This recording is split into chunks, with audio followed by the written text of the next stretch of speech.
My name is Iken Okonkwo, a native of Otu in Newisa local government of Anambra State. I'm a father, a husband, an entrepreneur, and the CEO of Tenq Homes. Tenq Homes is an omnichannel building materials company that sells the finest of POP cement and also locally manufactured POP paint used for wall screeding in Nigeria.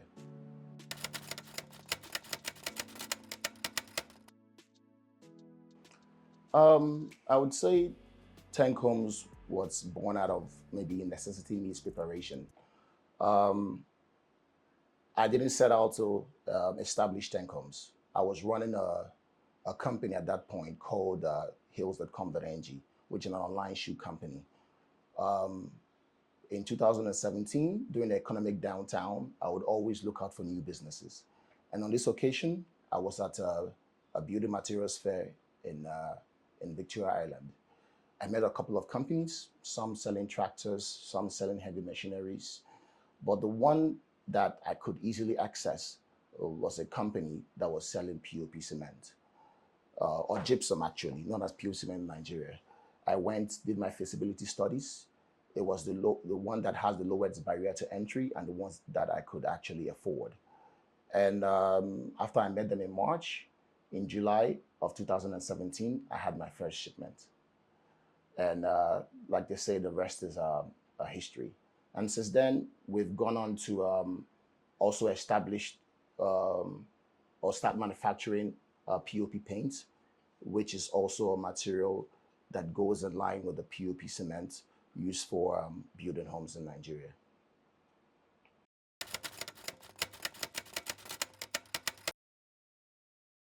Like I said earlier, we have two major products, which is the gypsum and the POP paint. The gypsum it's imported from Turkey, Egypt, and Morocco, while the POP paint is locally manufactured here. What we have done here is to vertically integrate by controlling three categories of the supply chain. Now, in the POP paint category, we manufacture, we distribute, and we retail. Whereby in the POP cement category, the gypsum, we distribute and we retail.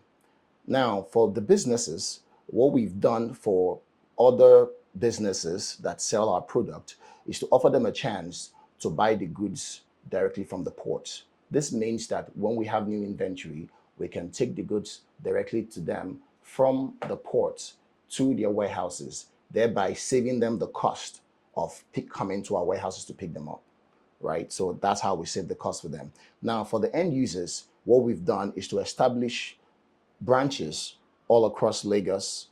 We also have a branch in Ibadan. We have one in Onitsha, and we also have one in Port Harcourt. This allows the end users to easily go to a location nearby to them and pick up these goods. Prior, the main market for POP cement was Djibouti, but we were able to establish branches in Lakue, in Aja, in Egbeda Idimu, in Eric Moore, in different branches across Lagos, thereby shortening the distance and reducing the transportation costs for end users that might want to use our products. So thereby, we've made it quite advantageous for both end users and also the resellers that want to sell our products.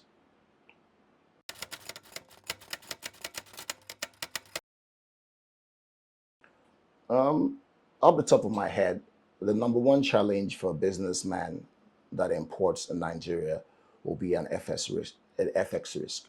We all know how our currency has been devalued a lot over the recent years, most recently over the last 12 months.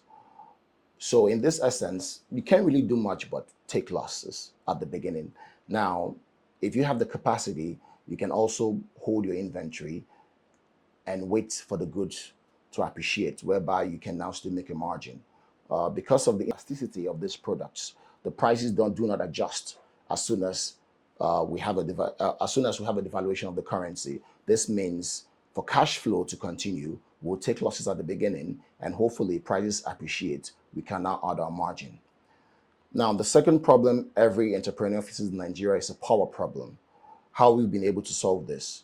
During the early stages of our manufacturing, we made it a decision to locally fabricate our machinery in Aba. During this process, we added a diesel engine to the machinery. This means that we're not dependent on EKDC or any power holding company for our factory to continue working.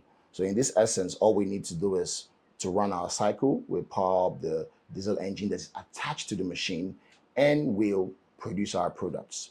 Now, the third problem, which is also a huge one and a most recent one, is a logistics challenge. Um, from my calculation, the clearing cost of goods, a huge chunk of it is logistics. Logistics accounts for the clearing cost to about 25% of the clearing cost of a container. This is huge, and it's even getting bigger right now because of the increase in the diesel cost.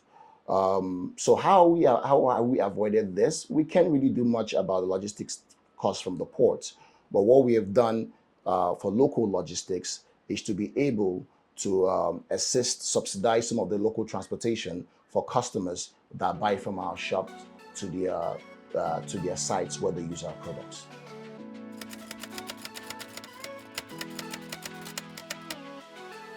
So the thought process that went into fabricating this machine was to make ourselves independent of any EKDC problems we may face or power problems we may face. So there's a diesel engine that was attached to this. We actually traveled to Aba and fabricated this. So this is a 3,000 liter capacity tank and is able to produce 150 buckets of this paint per cycle. In a day, we can have 3 cycles, which means we can produce up to 450 buckets of this paint. So 450 buckets, yeah. So all we need to do is just put the diesel in there, ramp it up, and the production starts. And the production cycle can go anywhere from 1 hour to another maybe 30 minutes to pour the paint and transmit into this. Most of the components are manufactured locally here in Nigeria too. The buckets here are manufactured in Munshi. The calcium here is mined in Delta State, I believe, and also some of the small components of the materials are also manufactured here locally in Nigeria.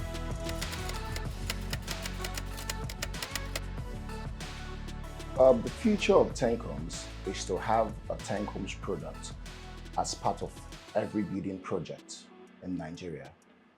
Now, how can we have this accessible? The last frontier will be branching into Abuja, which we have done our feasibility studies and are closing up on a warehouse and a distribution point. Also, our paint is locally manufactured in Lagos, and given the heft of it, how big it is, we can barely distribute past Lagos, Ijebu, and Ibadan. Now, what we're doing right now is currently opening up a manufacturing center in Ekiti, whereby we can distribute to the southwest states. And also after that, the next frontier will be the southeast, whereby our paint can reach other materials. Currently, we have warehouses in Onitsha, whereby we distribute to the north, we distribute to Calabar, we distribute some state in South, we distribute to Delta State. We have a pickup point in Onair, whereby people in Port Harcourt, and we can also distribute to Abuja. In Lagos, we have the more distribution points. Secondly, we plan to introduce a new product. It's a bond, or otherwise also known as gum. This is an important component in wall screeding. When you're about to screed your walls, you have to use your POP cement, which we already have. You have to use your POP paint, which you manufacture. The last component is bond, otherwise known as gum. So that will be a product that will be launching in 2024. So this enables a customer when they come to our store to be able to pick up all the products they need for their wall screeding and also their POP cement without going anywhere else. So that is our next line of action in 2024.